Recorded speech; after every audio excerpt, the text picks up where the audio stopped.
Is this the first time people are seeing the projects? Yes. Okay, and so you're sort of leading and then we'll Yes. follow. Got it. So I'll be hello to everyone who's listening to us now. Or I'll be saying a few things up front to explain everything, and then we will let Got you talk about the award winners.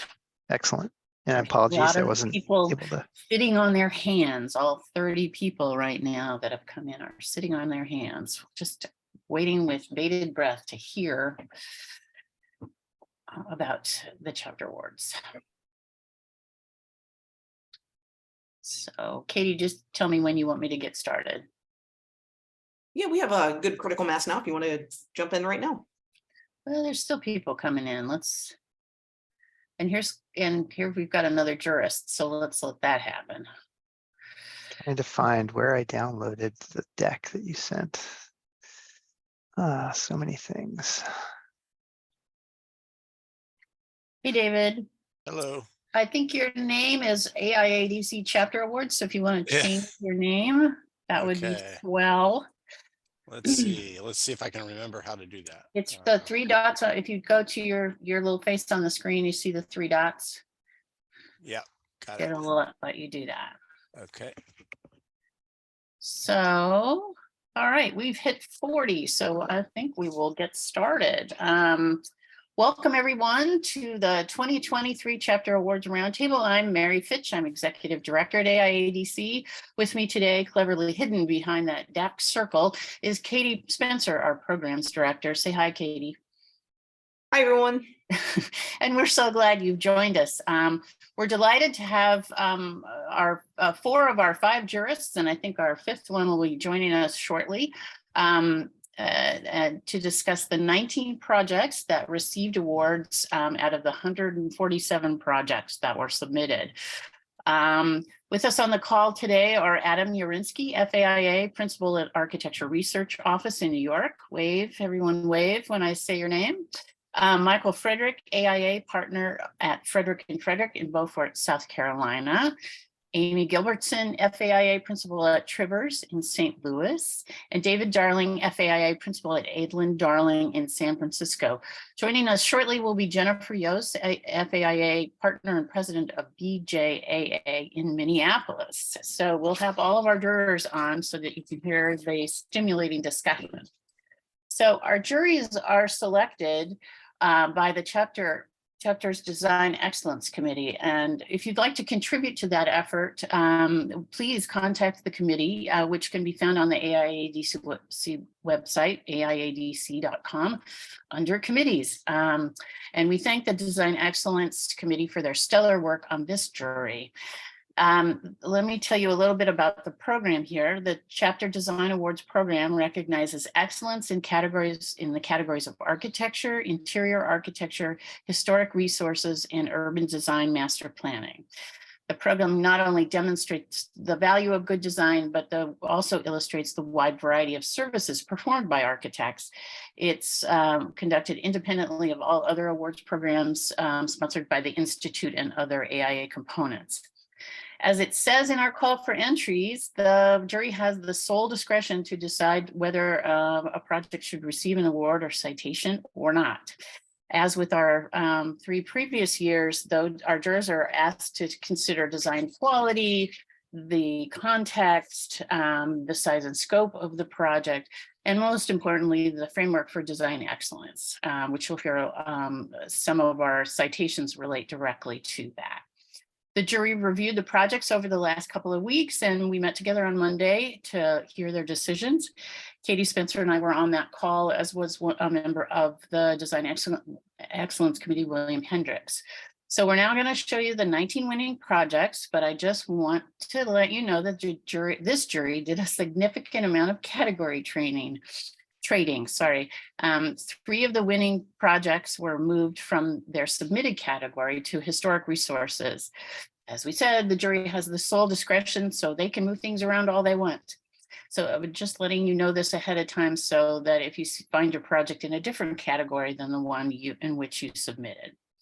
Presentation will start with the citations and then move to the awards for interiors, urban design, historic resources, architecture, and then the architecture awards. I'll announce the winner, and then one or more of our jurists will offer some jury comments. At the end of the presentation, we'll open it up to questions from the audience. So please ask questions in the Q&A, and Katie will collect them for the jury to answer. We also have a couple of questions of our own to ask. So should be a stimulating hour of discussion on design excellence. So grab a snack, buckle up, and let's start with our first citation. And our first citation is in Designing for Change, and it's Park and Ford by Bunster Hairsign Architects. And jurors, please comment. Sure, I can jump in. I think we appreciated that this was an office building originally, so it's a complete change of use. And the team really, we loved I think the before and afters, and that the team took advantage of some of the interesting aspects of the original design, but it definitely feels residential now rather than office. And so it felt appropriate for the Designing for Change citation. Yeah, and this is also a really important, type of project that I'm sure we'll be seeing a lot more of. But this kind of renewal of existing fabric, which obviously has great benefits in terms of low carbon and taking advantage of existing structure and infrastructure that's on the site. I think one thing that would be helpful in this, in some cases, relates to other projects. Having a little bit better sense of the context for this would have been one other layer of information. I know that this may be constrained in terms of its relationship to existing houses or, the community, but just understanding where this is situated, I think would have been helpful for me. But I really applaud the kind of not just renewal of the fabric, but it's the way it was done with sensitivity and it's exciting design. Likewise, I think it's a very relevant project these days, especially in San Francisco. A great precedent. Great, congratulations, Bunster Hairsign.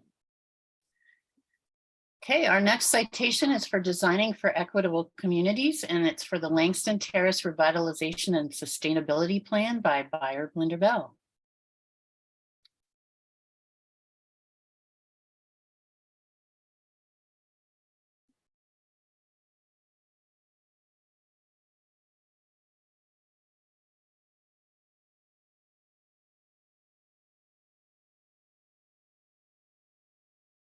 Any thoughts?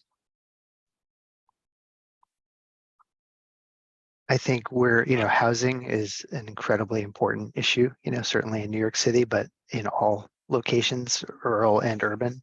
And so, and the notion that public housing, is an asset that should be given attention and renewed is something that drew me to the project, and also the process by which the planning occurred.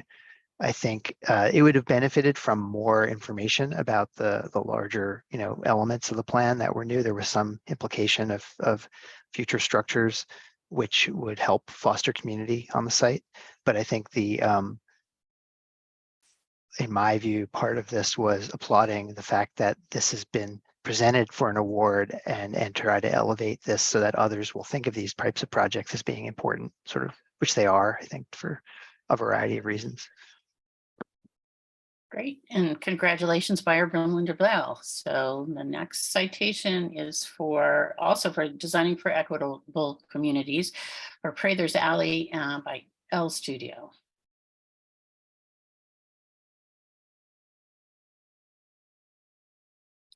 Go ahead, sorry.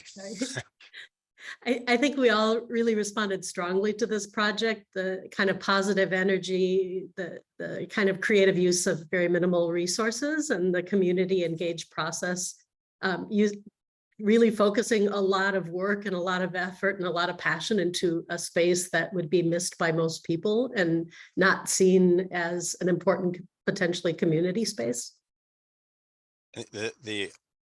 The documentation of this project, which is not fully represented here, it told the story of how architects and designers can be catalysts, not necessarily controlling an entirety of a design, but basically being a catalyst for urban interaction and just renewal. And in terms of value or getting them a lot of bang for the buck, this project really exemplifies that. I also thought the photography really highlighted the impact that the project is already having, just showing the residents and neighborhood community feeling proud of the work, having their picture taken in the spaces, obviously here engaging with the vendors. So I enjoyed the photography too. Yeah, I Great. mean, this is like, place is sometimes defined by architects, in different ways. And this was kind of, to me, a recovery of a place that, was known, but not able to be experienced. And so and the economy of means with which they're beginning to activate that, is exciting. Great. The carts Sorry. are really, really Sorry. fantastic. I'm sorry, Michael, I think I stepped over your line. Oh, Go that's ahead. why I was just saying that the picture up now of the carts, the movable carts were really well done. I just think they're fun. And I second the opinion of the photography, what a difference that made, that good photography. Great. And congratulations to L Studio. And the next citation is Designing for Resources, the U.S. Green Building Council headquarters renovation by Perkins and Will.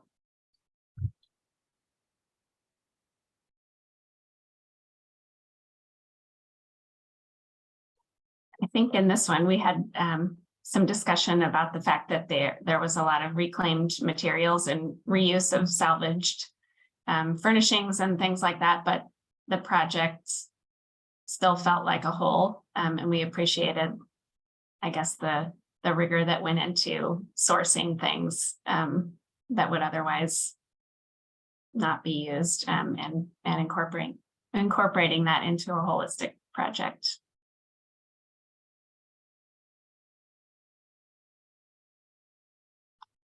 Okay, congratulations, Perkins and Will.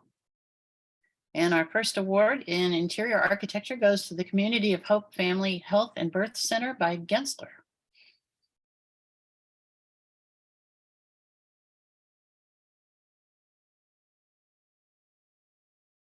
This is an incredibly difficult category to design, or area to design within, and this project just really shows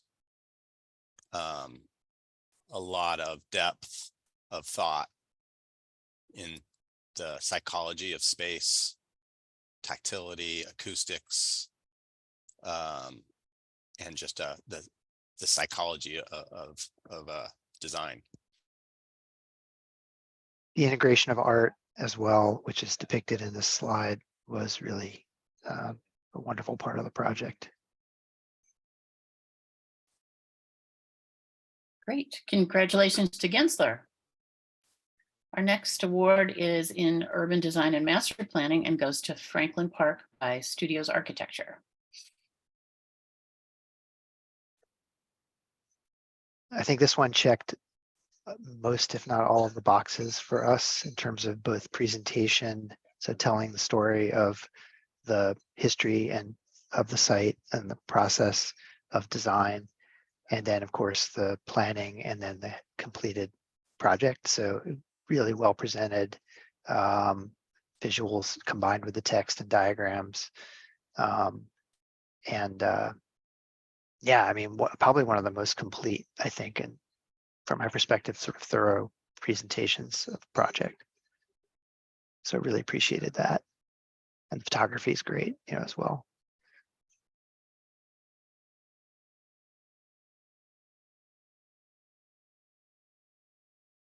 We really appreciated the care that went into every scale of this project, and particularly the human scale, the material craft, the focus on supporting activity and revitalizing the park.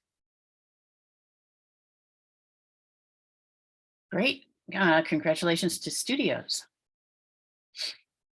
And now our awards in historic resources. Again, remember, we had a little category trading here, so don't be surprised if your project turns up here.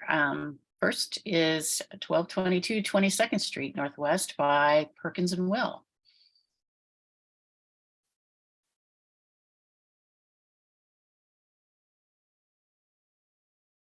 Is this one of the ones we moved categories? I think so. Yep. Even the submission told the story of the history of the place and its importance in the area, but also it's a great example of change, taking something originally designed as a parking structure and creating this great space within it. So we felt like it deservedly belonged in this category as highlighting the potential that some of these structures have and can have. And as a jury, we're looking for exemplary design, not that this isn't exemplary design on its own, but the fact that it's operating within this existing building or adaptively reusing this existing building was another level of exemplary. Yeah, I mean, sometimes when these, the real estate lingo is like repositioning assets or whatever they call them when you're doing this, but this didn't feel like an overlay, it felt like an integration of qualities of the existing building, which were, because of its structure and heights, sort of loft-like, but also then new elements that worked, I think, well with them, in combination too. So yeah, it was really sensitively done and beautiful, Great. Congratulations to Perkins and Will.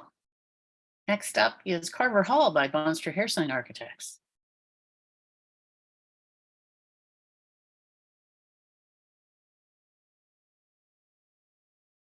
This is another project that, is an important typology, and what we appreciated was the sort of the ingenuity with crafting new unit types within the plan through kind of simple, and I don't think it's in their slide deck, but it was in their presentation, how they shifted the corridor in the plan to change unit sizes. So basically, transforming the mix of units within the building as well as just overall renewing the structure. And I thought the public spaces and common areas also just had a sort of simplicity, modesty, appropriateness that seemed to work well, given the existing architecture and the new use, the continued use. Great. Congratulations, Monster Hairsign. Our next award is the renovation on Logan Circle by Colleen Healy Architecture.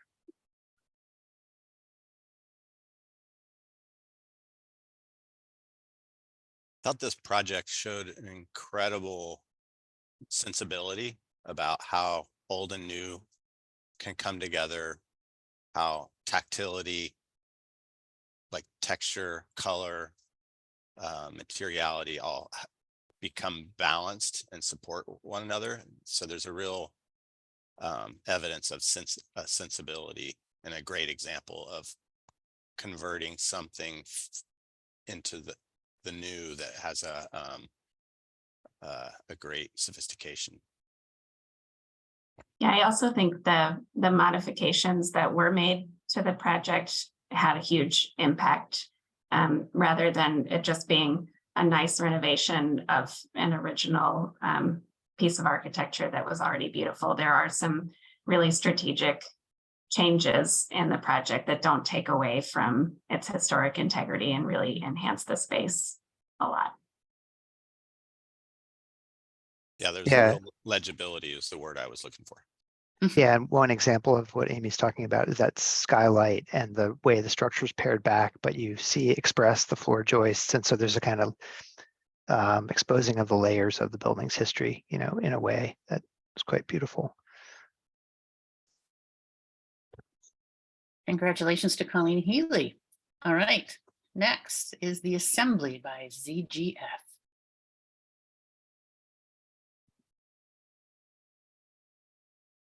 This one, I think it's often hard to work with large volume historic spaces.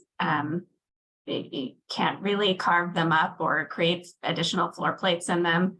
But this one really made use of that special space within the building and activated it again without taking away from it.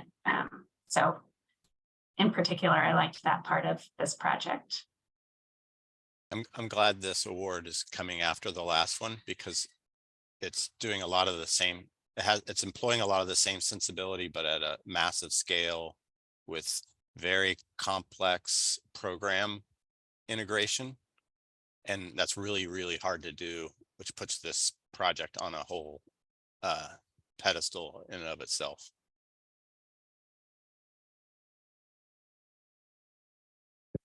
Great, congratulations to ZGF. And let's move on to Thurston Hall by BMDO Architects.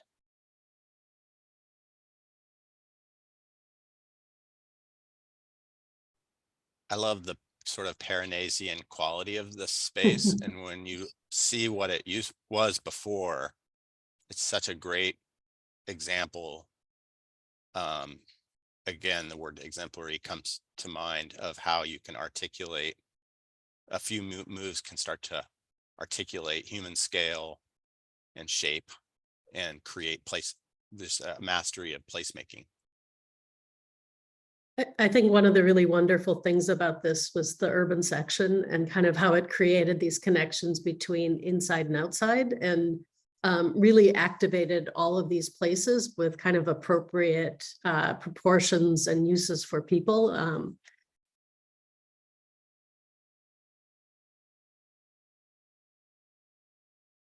Great. Yep. Congratulations, BMDO. So the next award. Okay, now we're moving to our awards in architecture. And first up is ADU Crestwood by McInturf Architects.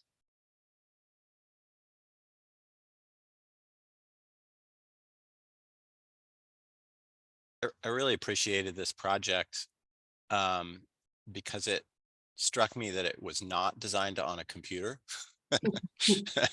There's a real adept mastery of the plasticity of the forms and the facades.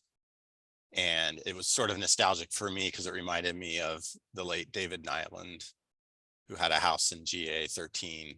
And it's just like there's a real rig. You can see the rigor in the design. We also really appreciated the kind of creative development of the ADU as a typology, and the respect for the site, this kind of not oversized, overgrown kind of development, but something really carefully situated inside it to make an ensemble of buildings, and kind of really treating the backyard as a courtyard.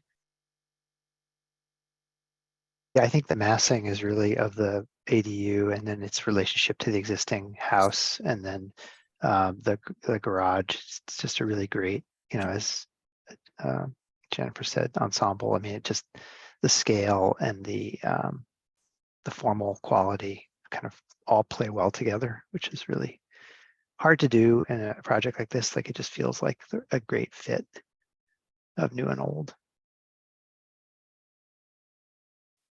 Great, congratulations to Mark McInturf. And the next award is Apex Clean Energy Headquarters by William McDonough and Partners. This project was also, I think, one of the stronger presentations just in terms of framing the goals of the project and how they were achieved. And it's the only, I think, exclusively mass timber project that was presented. Oh, actually, it has a concrete podium, but basically predominantly mass timber. And so just visually how the building is a really beautiful design. And I really appreciate the restraint of the design too. Like it's just a, relatively simple exterior palette of materials, but really clear, simple massing. It feels almost like it's kind of like part of what would be kind of a future, and I don't mean this as a backhanded compliment, but almost like a kind of context building, that it's not going to be the object, but it's appropriately an element of context that would become part of this part of the city as Charlottesville as it's developed, which I think is just right for that. Not every project has to be screaming out. So I think I just appreciated the restraint, and then again the clarity of the presentation, and then the quality of course of the design and the exterior and interior. I would reiterate what Adam said. It's beautifully proportioned. It's like perfectly executed, and its design. The subtlety is the power of it. It's not a look at me building, which is, I really appreciate that.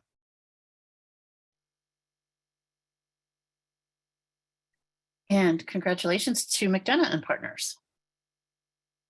Next is Capital One Hall by HGA.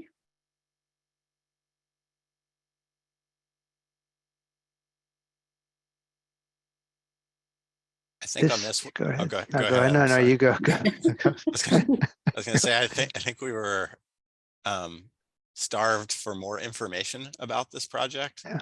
but you could sort of tell that it was checking several boxes in terms of how it operates within the urban context on the outside, and the technical challenges of the program on the inside, and how those two things kind of come together. Yeah, I just am now scrolling through the submission, not the deck, just to sort of refresh my mind about how it was presented. I don't know if there was a page limitation, but it felt like there could have been larger pages or just a little bit more information about the design, because we were really drawn to the design, but we almost had to go back and sort of remind ourselves of like, oh, this is a really amazing design. And it's there, but like, so I can't quite put my finger on it, but it feels as if whether it was the page format or proportions or something, it could have just been a little bit more strongly presented, and the photography is really good. But that's only just saying like it would shine even more, I think. And again, I can't quite put my finger on it, but it's a really beautiful project. I think we all had really strong responses to all the aspects, kind of the development, the sculptural quality of the facade, the kind of beautifully crafted interior spaces, and then the rooftop park, that pulling together these kind of three elements within this project type in a dense urban area is really compelling. I think the sun studies of the envelope are really interesting. Like, again, this is one of those projects, probably the more you know about it, the better, the more you appreciate it. And so, which is, I think, the mark of any really great design. And so, yeah, I definitely want to follow up and learn more about the project, because I think some of the techniques and just this creating variation and visual interest, but within a very rigorous kind of strategy of this kind of corrugated facade is just a really intelligent and creative strategy. There was just enough information to understand the enormity of the challenge. Yeah. Great. Congratulations to HGA. And next is Clare Story House by Colleen Healy Architecture.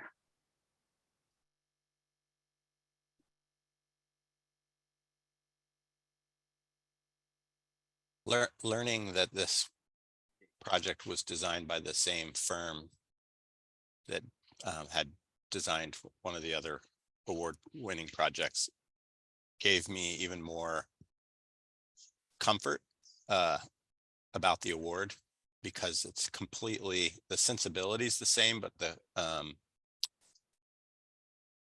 it's a completely different strategy employed, and I really appreciate that. Just again, balance, clarity of old and new, and just a very appropriate. The word appropriate comes to mind as like doing something that's aggressive but also sensitive to what was there before. Right. The other one was maybe more about subtraction, and this one was certainly focused on addition, and both achieved a transformative effect, but in an appropriate manner. So I thought that was I don't know, some projects are just exciting to look at what can be done, especially when you look at the before and after, and hopefully can inspire more people to think about reuse of some properties and the potential that's there. I think this is a really great project. This is one that the more I looked at it, the more I liked it.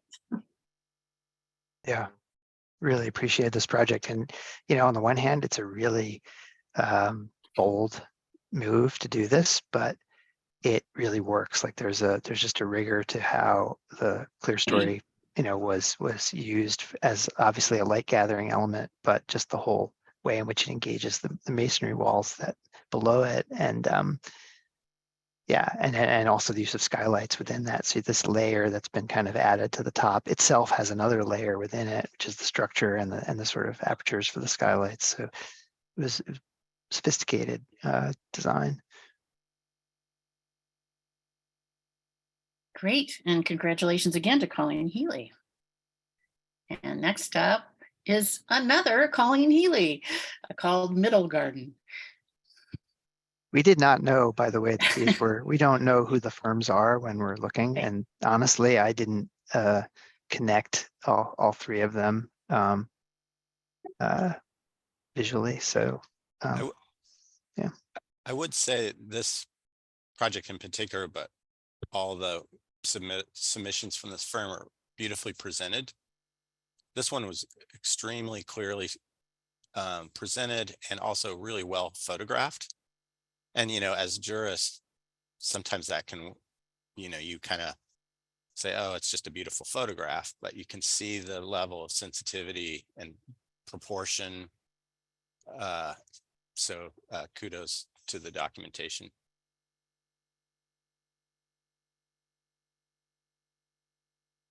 Great. And congratulations, Colleen, on 3. Next up is Musharraf Downtown Doha, Phase 4 by HOK and Mosesian and Partners. Go from small houses to very big project.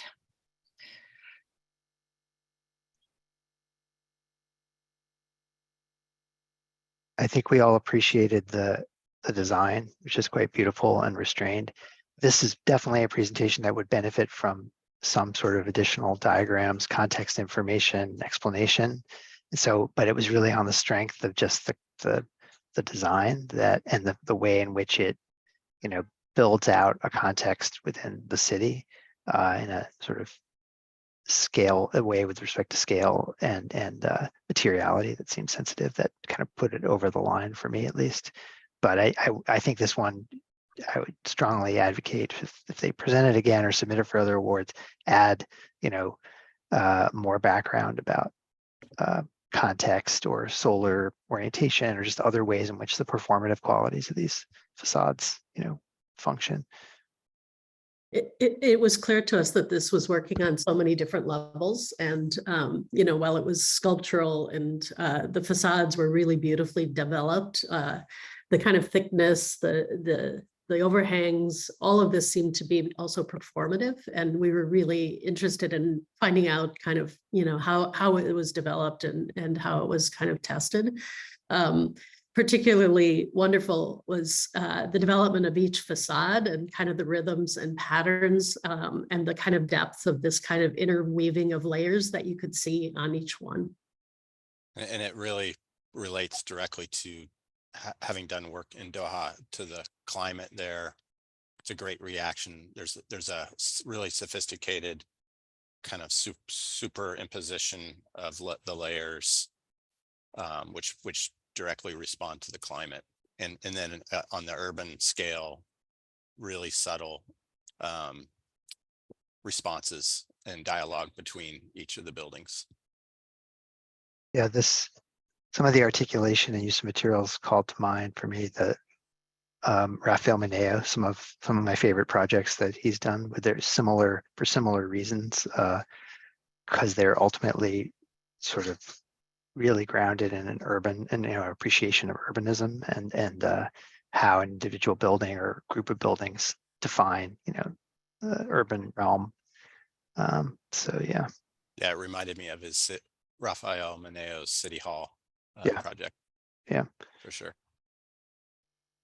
Great, congratulations to HOK and their partners. And next up is the Berks Short-Term Family Housing by Air St. Croix.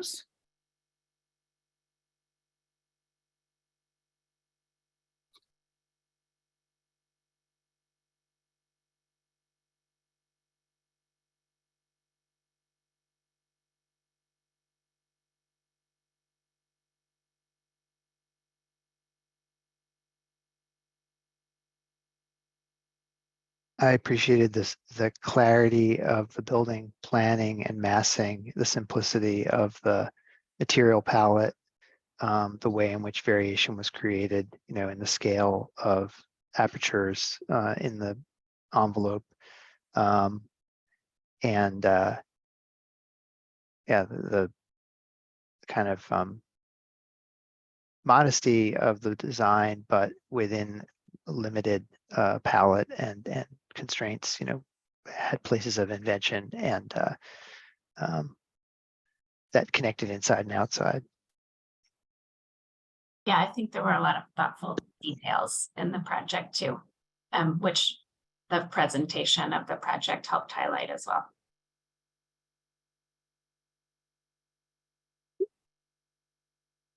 Okay, congratulations to Air St. Croix. And moving on, the Washington Metropolitan Transit Authority, Metro as we know it, headquarters by Studios Architecture.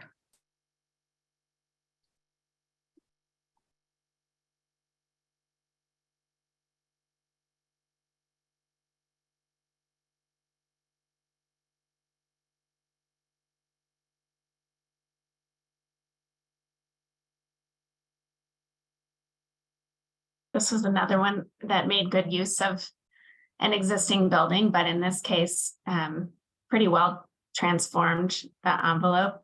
I think there was a clear concept. There was focus on sustainability. There was reuse of the building, and ultimately a really well-designed place for people to work. Also, the integration of the artwork was just another layer, I guess, that I appreciated. It should be mentioned that there were other projects who did similar things well, but this one, you could see the challenge, the complexity of the challenge. So maybe this one had a edge in that regard. But there were some really strong submissions that operated similarly.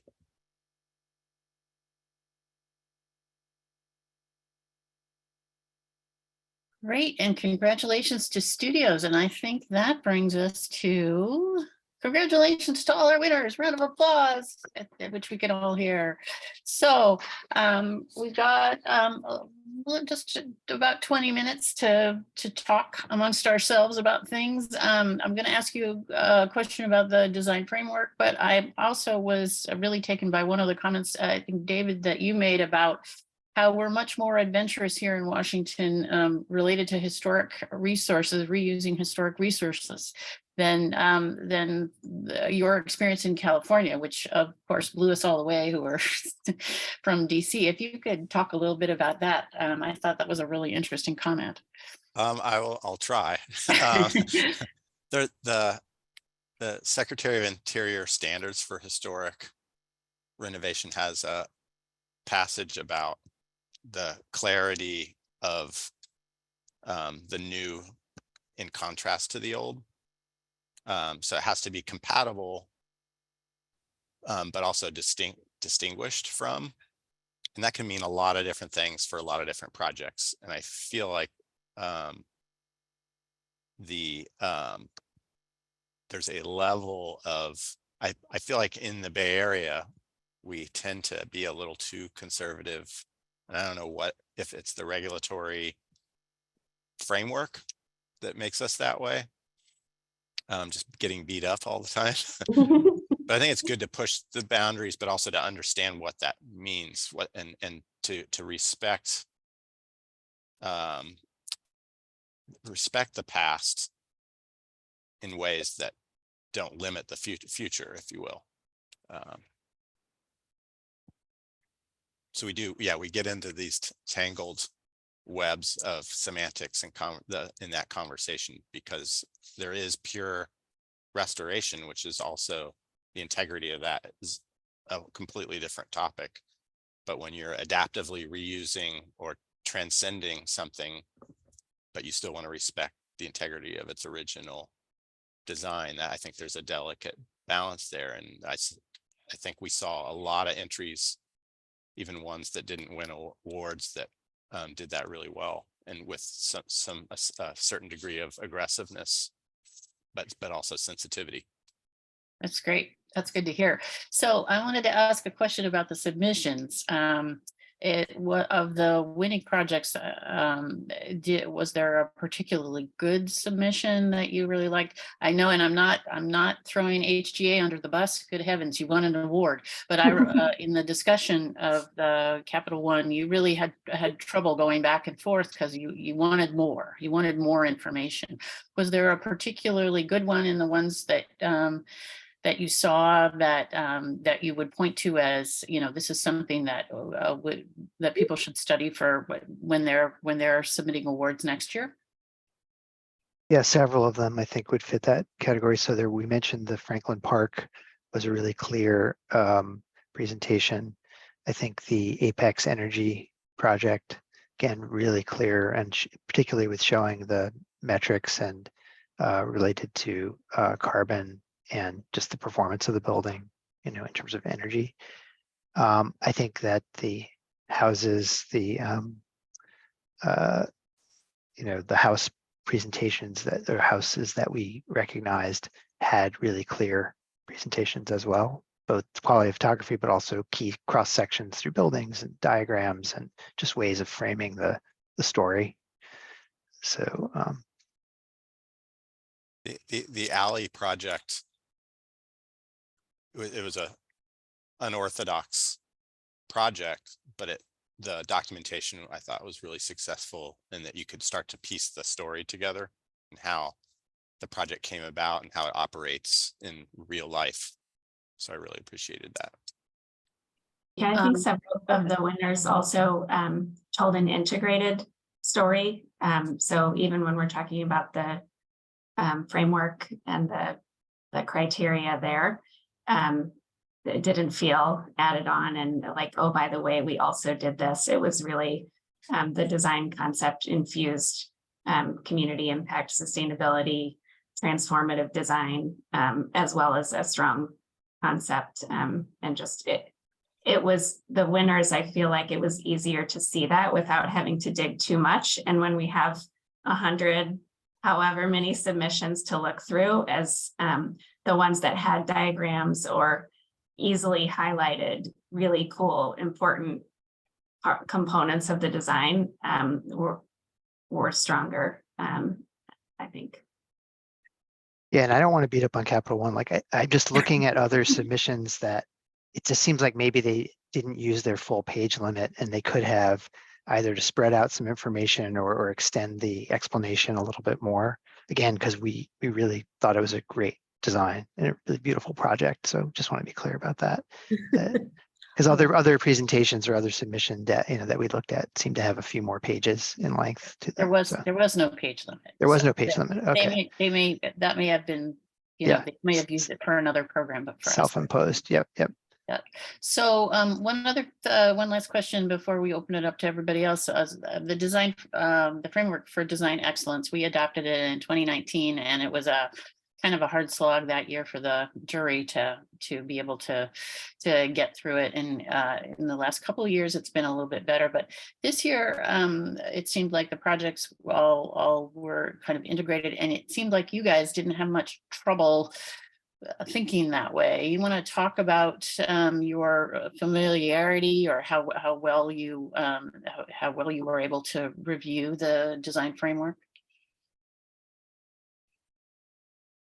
Yeah, I know I was on a jury a couple of years ago, a national jury, and the sustainability aspects of the framework were kind of ignored by the presentations and by the jurors. And here, I mean, everybody had the framework for design sort of in the front and center, and it made a big difference. I was impressed with how well it was done. Great. But And I that agree. also meant that a few that didn't, it was harder to give awards to because there was such a strong showing and such a strong focus on the framework by several of the submissions. Sorry, Adam. No. I mean, to me, most if not all of them seem like really fundamentals of great design. So the fact that they're teased out into a list and then you can use that to help, clarify how you're considering each project as a juror is really helpful. But yeah, and so to me, the projects that were selected kind of did multiple things, of these and satisfied multiple elements of the framework. And it's a great format because these juries, they're inherently subjective. It's hard to get away from that.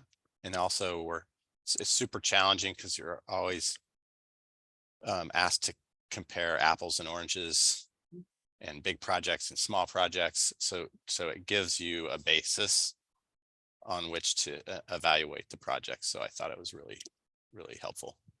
Yeah, so in your mind though, and I think I saw this during the jury that, I mean, when people weren't responding to the framework, that didn't give you enough information to move forward with the project, I think, in most cases. Was that correct? You're all nodding. Right. So Katie, go ahead. Oh, I was just going to add that on the other hand, there's this notion of just good design, and you can just sort of see it come to the surface. And you could emphasize one talking point in the framework versus another, but at the end of the day, good design sort of reveals itself. So I would just throw that in there. Yeah, I don't know. Are you opening it up to questions now, Mary? Yeah, Because I wanted to say one thing before maybe this will come up in the questions is, there were a lot of residential projects submitted, and we know from our own experience in the New York chapter, it's really hard for a residential project to rise to an award level. I know there's a separate residential awards program. Mhm. And so I guess I, on the one hand, didn't want people to feel discouraged that, because there were many really beautifully designed residential projects, but I think the bar is higher in a general kind of architecture category because of the framework and because, so, a residential project I think has to, in some respects,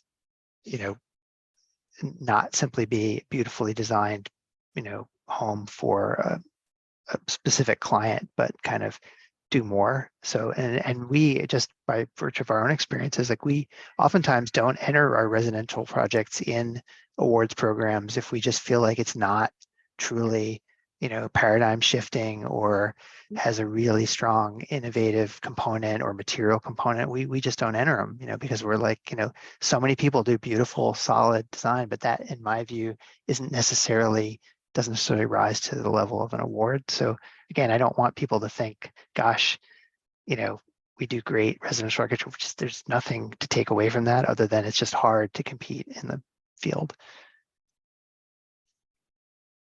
Great. So Katie, do we have any questions from our audience? We do not yet. If we want to give folks just a minute to go ahead and type those into the Q&A box.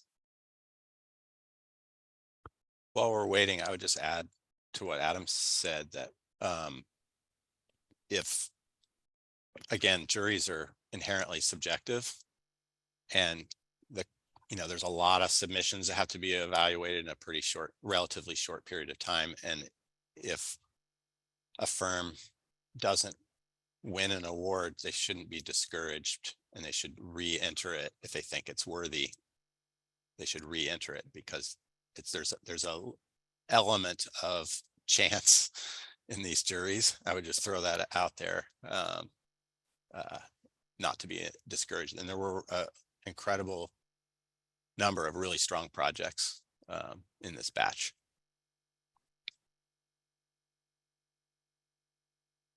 Great. Well, any last comments from any other jurors on the work that you saw? I think we really appreciated the diversity of project types and approaches, and that it didn't seem like there was too much. There was some stylistic consistency, but there was a lot of experimentation, particularly in the area of kind of transforming old uses, which was really wonderful to see, and suggests a lot of potential for the future, particularly in dense urban areas.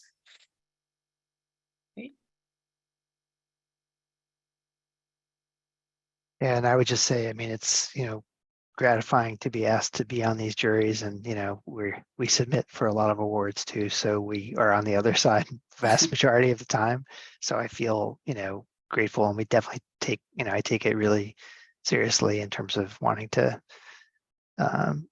respect the work that people have done on the project as well as the submissions. So value that and appreciate the opportunity. Great. I think this this particular submission had a lot of really quality work, which made it harder to get through. So I just want to congratulate everyone who submitted for making our jobs difficult, because there was, and to David's point, certainly submit again, maybe refine your story a little bit based on what you saw that we appreciated. But there are definitely quality projects in here that I think could win awards, even though they didn't win today. Great. I think we have one question. Katie, do you want to? It's actually just a thank you to the jury for all their hard work on evaluating so many submissions. Oh, great. We echo that as well. Yes. And Welcome. so Jennifer and Amy and Michael and Adam and David, thank you so much for spending time with us. It was really fun to watch you try to wean through all this and make sense of it, and really have some wonderful comments on the work. And we really appreciate the time you took, and we're so grateful. And if there's ever anything our chapter can do for you, just don't hesitate to ask. So thank you all for coming today and for your service on the jury. Thanks, man. And congratulations welcome. to all the winners. Yeah. Yes. Thank you. See Congratulations. you all in San Francisco. Yes, Yeah, indeed. yeah. And at the new center for, what's it called? Is it the San Francisco Center for Architecture, or what's it called? I think that's what we ended up. Yeah. So from the District Architecture Center, in a couple of months, we'll see everybody at the San Francisco Center for Architecture. So have a great rest of your afternoon. Thanks a Yeah, lot. great. Take care, everybody. All right. Thank you, Mary.